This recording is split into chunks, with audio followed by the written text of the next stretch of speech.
তো এখন মুরগিগুলোতে রং মাখিয়ে দিচ্ছে, রং আর লবণ দিয়ে আছে। এখানে বসে আড্ডা মারছে। এখানে মুরগি প্যাকেটে থাকে সিল করা। এখন মুরগিগুলোকে সাজিয়ে নিই, খুব সুন্দর করে সাজিয়ে নিতে হবে। কাঠগুলো সব নিচে নেমে গেছে একদম আঙ্গার হয়ে। এই চালটা ইন্ডিয়া থেকে এসছে, চালটাকে ভরে দিলাম। এবার মাংসটাকে তার উপরে দিয়ে দেবো, এখানে সাজিয়ে দিতে হবে। এবার একে একে সব সাজিয়ে দিচ্ছি। শুকনো লেবু, দারচিনি, মরিচ চারিদিকে করে সাজিয়ে দিতে হচ্ছে। গাইস, আজকে চলে এসেছি তোমাদেরকে দেখানোর জন্য টিনের চুলোতে কাঠ দিয়ে রান্না হবে।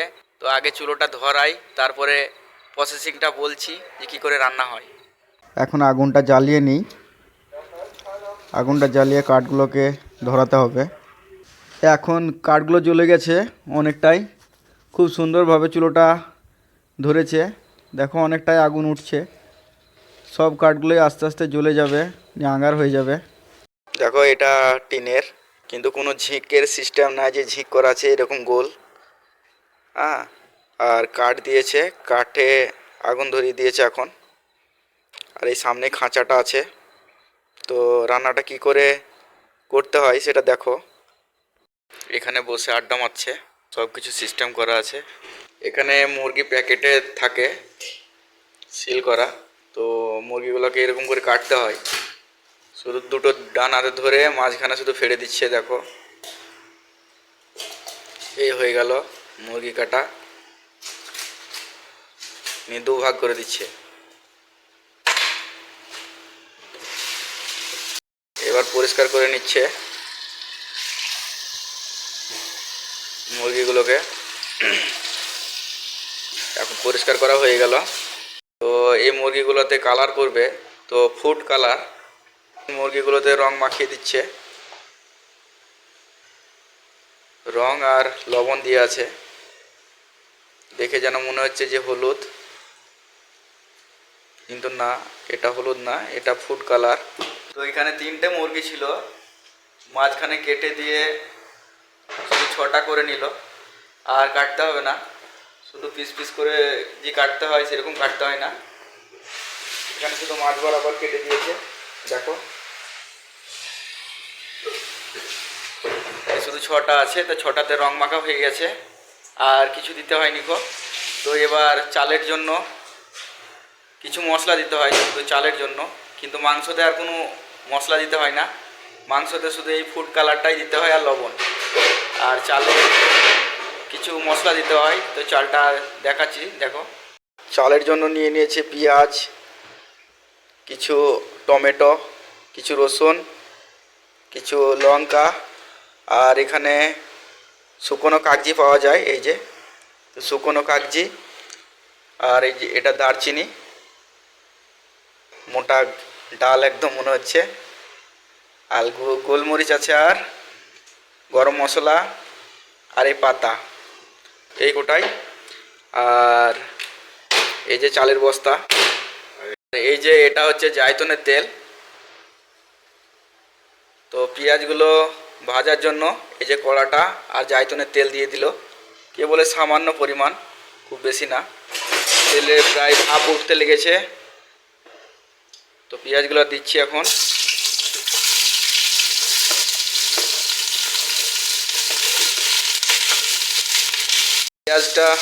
পেঁয়াজটা সিদ্ধ করার জন্য একটু লবণ,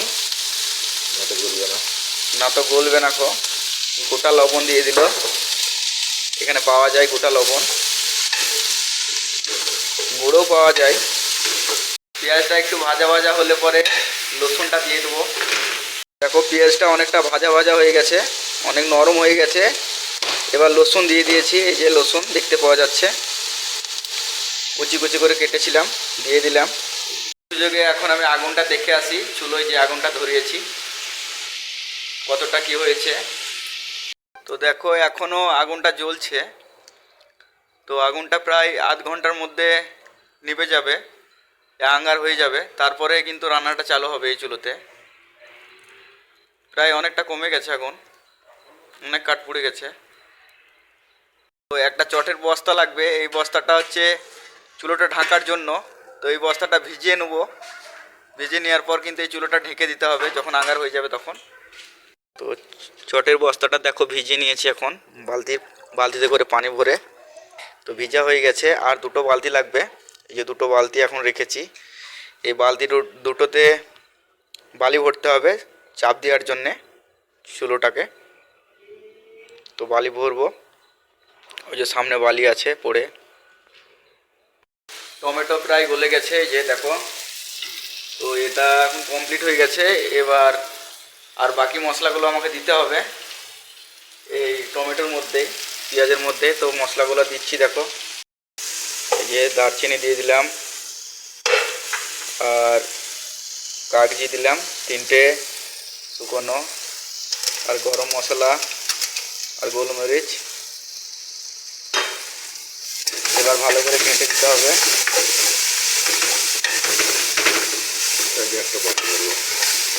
এবার গ্যাসটাকে বন্ধ করে দিতে হবে। অনেক গরম হয়ে গেছে এখন।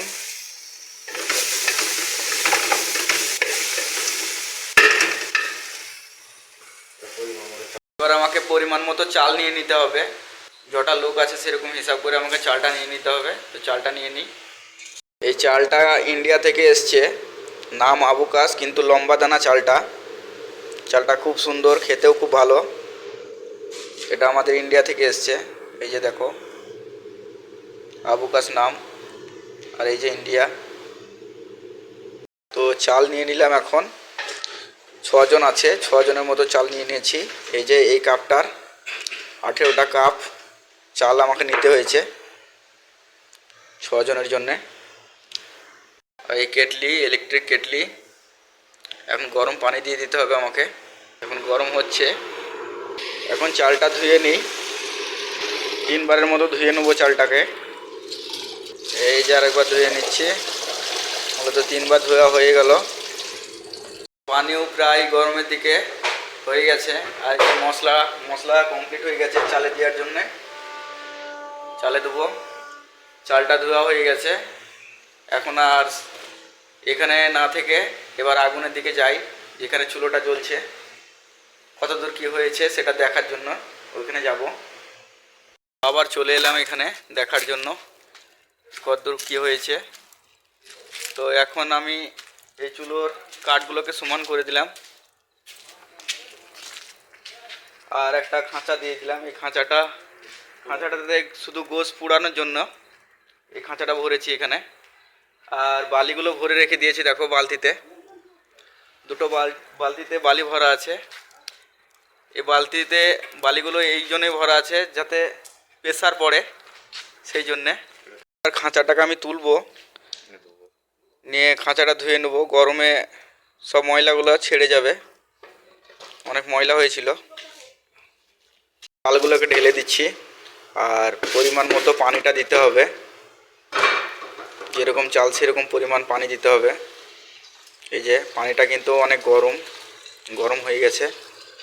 তো পানিটাও দেওয়া হয়ে গেল। তলে থেকে গেল পেঁয়াজের মশলাটা। পানি দিয়াতে শুকনো কাগজিগুলো ভেসে গেল, দারচিনি, তেজপাতা আর মরিচ সব ভেসে গেছে। এখানে আর কিছুই কাজ নেই। এবার চালগুলোকে ওই আগুনের আঁচে দিতে হবে। আর এই মাংসগুলো আছে সব নিয়ে চলে যাব। আর এই যে সিলভার পেপারটাকে উপরে ঢেকে দিতে হবে। এখন নিয়ে যাই। এই যে পরিমাণ মতো পেপারগুলো কেটে নিচ্ছি। তো এই যে এটা ধোয়া হয়ে গেছে এখন। এটাতে মুরগিটা ভরতে হবে। আর এই যে 3 কোণার মতো রড আছে যেটা, এটার উপরে চাল চাপবে। এখন মুরগিগুলোকে সাজিয়ে নিই।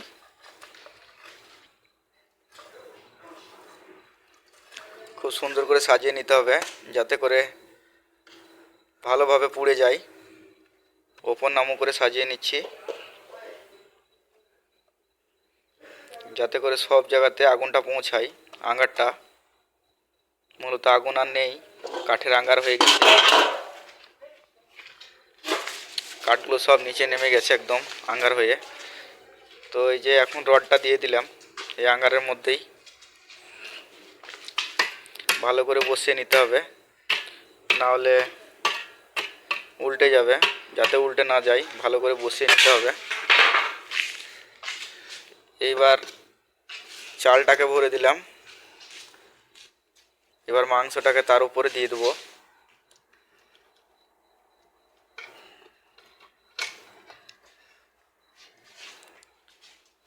এবার সিলভার পেপারগুলোকে ভালো করে চাপিয়ে নেব,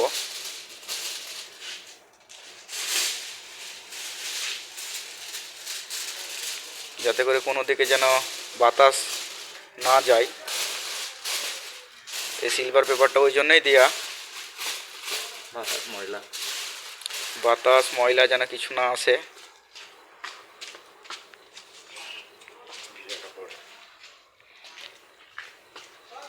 এবার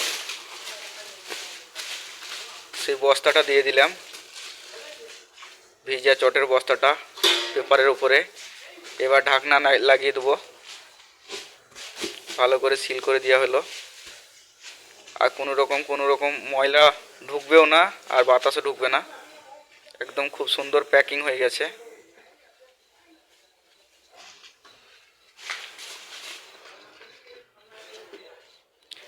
এবার বালিগুলোকে ভালো করে চাপিয়ে নিতে হবে, যাতে চাপটা ভালোভাবে থাকে। দুটোই বালতি চাপিয়ে নিলাম। এবার 1 ঘন্টা পর এগুলোকে খুলবো। 1 ঘন্টার মতো এরকম পুড়বে আস্তে আস্তে। খুব সুন্দরভাবে প্যাকিং হয়ে গেছে। একদম ভিতরে সব কিছু ভরে দেওয়ার পর সিলভার পেপার, তারপরে ভিজা বস্তা, তারপরে এই যে বালি, যাতে কোনো রকম বাতাস বা কোনো রকম ময়লা যেন না যায়, সেই জন্য একদম চাপ দিয়ে দেওয়া হলো। তো এবার 1 ঘন্টা পর এটাকে তুলতে হবে, তাহলে 1 ঘন্টাতে হয়ে যাবে। যা আঙ্গার আছে সব পুড়ে যাবে বা চালটাও সিদ্ধ হয়ে যাবে। 1 ঘন্টা পর তোমাদেরকে দেখাচ্ছি। তো এই জায়গাটাতে এখন সাজানো হয়ে গেছে, পানি, চাটনি, লস্যি, পেপসি সব কিছু সাজানো আছে। 5 জন এখানে এখন খাবে। মাঝখানে ট্রে বসবে, বড় ট্রে, যাতে 5 জনের খাওয়া হয়। আর চাটনিটা আছে, টমেটো দেওয়া আছে, ধনেপাতা আর পেঁয়াজ মিক্সচার করা হয়েছে। এবার একে একে তুলে নিই, দেখা যাক কত দূর হয়েছে। 1 ঘন্টা পর তুলছি।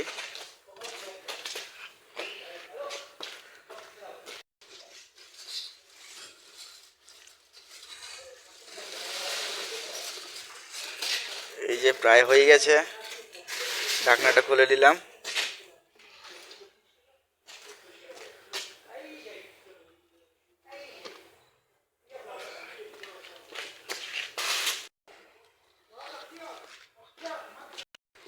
এই যে এটা ভাত তুলে নিয়েছি। আর এখানে মাংসটা আছে, মাংসটাও পুড়ে গেছে। এবার দারচিনিগুলোকে আলাদা করে নিতে হবে। দারচিনি, লেবু, লঙ্কা একটা প্লেটে নিয়ে নিলাম। এবার ভাতগুলোকে এই ট্রেতে রাখবো। এবার ঢেলে নিচ্ছি।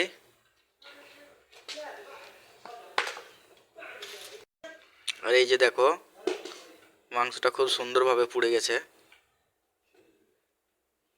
চারিদিক একদম তেল বেরিয়ে গেছে মনে হচ্ছে, কিন্তু কোনো রকম তেল দেওয়া হয়নি। সিদ্ধ হয়ে গেছে, ভালো করে পুড়েছে বলে এটা তেল বেরিয়ে গেছে। এবার একে একে এখানে সাজিয়ে দিতে হবে মুরগিগুলোকে।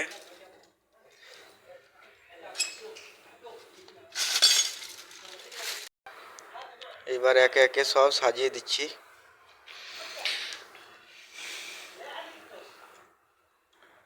শুকনো লেবু, দারচিনি, মরিচ চারিদিকে করে সাজিয়ে দিতে হচ্ছে।